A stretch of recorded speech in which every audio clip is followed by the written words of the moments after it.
दूसरे मकाला निकाल रहे हैं मौलाना इब्नुल नेमत कासमी, उस्ताद मदरसतुल इस्लाह सराही। उन्वान उम्मत मुस्लिमा के माशी मसाइल और उनका कुरानी हाल। तशरीफ लाएं।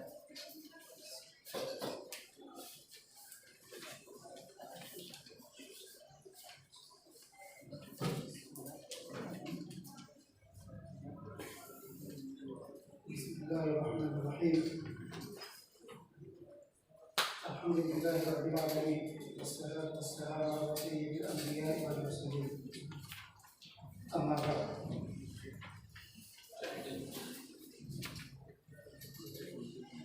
माशी मसाइल और उनका कुरान है। चूँकि माशी मसाइल का ताल्लुक हर एक से है और माश का मसला इंसानी ज़िंदगी के अंदर सबसे अहम और बुनियादी मसला समझा जाता है और इसी को लेकर के दुनिया के अंदर तमाम तरीके के हालात, जंगें और दूसरी चीज़ें बर्पा होती हैं। सबसे पहली चीज़ जो मसाइल के ऊपर गुफ्तगू करनी है तो उससे पहले माश को उसकी माहियत और उसकी हकीकत को समझने की ज़रूरत है और माश की बुनियाद किन चीज़ों पर होनी चाहिए और माश कैसे बेहतर हो, या ये कहा जाए कि सालिह माश किसको कहा जाए और उसके क्या उसूल व ज़वाबित हों जिसकी बुनियाद पर सबको एक जैसा फ़ायदा मिले। इन चीज़ों को तय करने के बाद हमें समझ में आएगा कि रुकावटें क्या हैं और मसाइल क्या पैदा हो रही हैं। जब ये चीज़ें तय होंगी और मसाइल, रुकावटें, मुश्किलात, ये सारी चीज़ें जब सामने आएंगी तो फिर कुरान से उनका हल तलाश करना हमारे लिए आसान होता है। लिहाजा एक माश के मसले को लेकर के यहाँ पर जो बात मैंने लिखी है कि माश किसे कहते हैं और माश की हकीकत क्या है, माश का मतलब क्या है, कि इसकी बुनियाद को तय करने से पहले इसकी हकीकत पर नज़र डालनी भी नागुज़िर है। माश का बुनियादी मौजू इसके अलावा और कुछ भी नहीं कि दौलत के हुसूल के क्या असबाब हों, खर्च के क्या तरीक़े हों और किन वजूहात से माल का क़याम मुक़द्दर बनता है।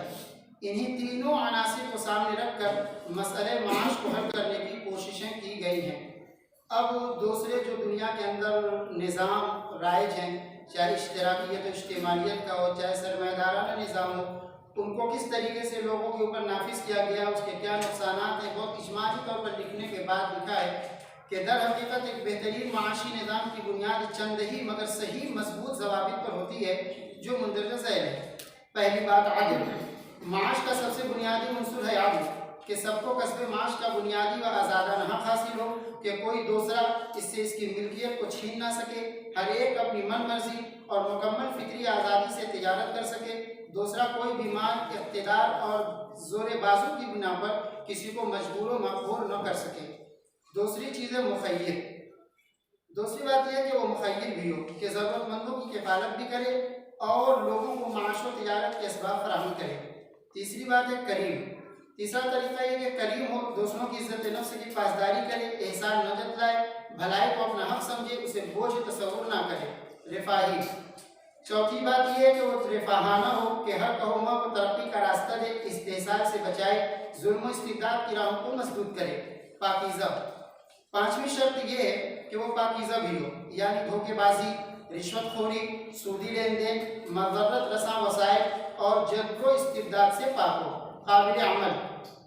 छठी शर्त यह है कि काबिल अमल भी हो, महज ज़बानी जमा खर्च का मज़हर न हो, बल्कि सभी के लिए उसको अमली शक्ल देना आसान तर हो, रंग व नस्ल या मज़हब व मिल्लत का कोई इम्तियाज़ न हो।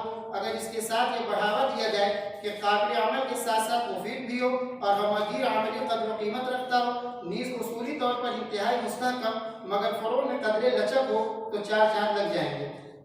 अगर फ़िक्र मुनसिफ़ाना हो और सोच आदिलाना हो तो बिला इख्तियार ज़बान इस बात का इकरार करने पर मजबूर होगी कि इन बुनियादों से बेहतर और कोई बुनियाद मुमकिन नहीं। ये ऐसे अनासिर हैं कि ان کے کاندھوں پر معاش دن دونی رات چوگنی ترقی کی راہیں طے کرے گا اور ہر صاحب ذوق سلیم اس کی حفاظت کو کے سامنے سر تسلیم خم کر دے گا۔ اب اگر ان باتوں کو لے کر کے معاشی نظام کو آگے بڑھایا جائے تو سب سے پہلی چیز جو انسانی فطرت اس کے لیے رکاوٹ بنتی ہے وہ ہے حرص۔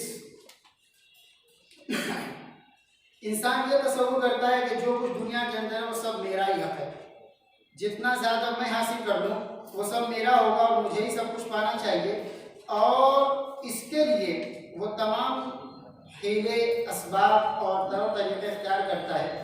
خیر جب ہم معاشی نظام کو اس عناصر پر راہ ترقی دکھلاتے ہیں تو سب سے اسباب اور طور طریقے اختیار کرتا ہے۔ خیر جب ہم معاشی نظام کو اس عناصر پر راہ ترقی دکھلاتے ہیں تو سب سے پہلے فکری رکاوٹ سے اس کا سامنا ہوتا ہے، اور وہ فکری رکاوٹ ہے کہ دنیا میں جو کچھ بھی ہے سب میرا اپنا ہے، لہذا وہ اسے اپنانے کے لیے کسی بھی راہ پر کسی بھی حد تک جا سکتا ہے۔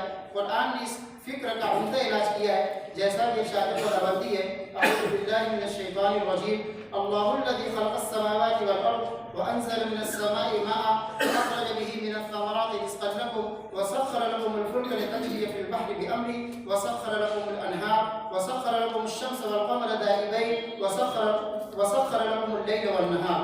سورہ ابراہیم۔ ترجمہ: اللہ ایسا ہے جس نے آسمانوں کو اور زمین کو پیدا کیا اور آسمان سے پانی برسایا، پھر اس پانی سے پھلوں کی قسم سے تمہارے لیے رزق پیدا کیا، اخیر تک۔ بہرحال ان آیات یا ان جیسی تمام آیات میں رب کائنات نے یہ جتلا دیا ہے کہ جتنے بھی اسباب معاش اور وسائل تمہارے استعمال میں ہیں سب کا خالق صرف اللہ تعالیٰ ہے اور وہی مالک حقیقی بھی ہے، لہذا اسے اپنا ذاتی سمجھنا اور اپنی من مرضی پر چلانا بالکل بھی زیب نہیں دیتا۔ رب کائنات نے تخلیق کیا ہے تو ملکیت بھی اسی کی ہوگی اور اختیار بھی اسی کا چلے گا۔ چنانچہ دوسری جگہ ارشاد ہے وَلَا تَقُولُوا لِمَا تَصِفُ أَلْسِنَتُكُمُ الْكَذِبَ هَذَا حَلَالٌ وَهَذَا حَرَامٌ لِتَفْتَرُوا عَلَى اللَّهِ الْكَذِبَ إِنَّ الَّذِينَ يَفْتَرُونَ عَلَى اللَّهِ الْكَذِبَ لَا يُفْلِحُونَ۔ سورۃ النحل۔ مطلب واضح ہے کہ صحیح غلط کا فیصلہ بھی اللہ کے اختیار میں ہے کیونکہ وہی مالک کل ہے۔ دوسری نفسیاتی رکاوٹ جو ترقی اور بہتر نظام میں مانے بنتی ہے وہ ہے حرص و لالچ۔ در حقیقت نوع انسانی اس مرض غزال کا شکار ہو کر کئی طرح کی اخلاقی بیماریوں کا محور بن جاتی ہے، جیسا کہ سود خوری، رشوت ستانی، دھوکہ دھڑی وغیرہ وغیرہ۔ چنانچہ جب آپ قرآن کو دیکھیں گے تو پتہ چلے گا کہ قرآن نے اس کا دو طریقے سے علاج کیا ہے۔ ایک تو مال کی محبت کم کرنے کے لیے، اس کی حرص کو مٹانے کے لیے ایک نظام دیا، دوسرے اس کے نتیجے میں پیدا ہونے والی اخلاقی بیماریوں کی پرزور انداز میں مذمت اور قباحت بیان کی۔ مسلمان معاشرہ پر زکوٰۃ نافذ کر کے انہیں مال کے تقسیم کی عادت دلائی اور اس کے علاوہ بھی جگہ جگہ ناداروں، غریبوں اور ضرورت مندوں پر خرچ کرنے کی ترغیب بھی دلائی، جس سے انسان کے اندر مال جمع کرنے کی لالچ کا علاج ہو سکے اور وہ سمجھ سکے کہ ہماری کمائی ہوئی دولت میں دوسروں کا بھی حق ہے، تو دوسری طرف مال جمع کر کے رکھنے کو اور خرچ نہ کرنے کو قابل صرف بتایا۔ اس کے علاوہ اور کچھ چیزیں ہیں جو بہت مختصر انداز میں یہاں پہ بیان کیا ہے۔ اخلاقی بیماریوں کے علاج کے سلسلے میں قرآن نے کیا طریقہ کار اختیار کیا ہے، اس کے اندر پھر اگر موقع ہے تو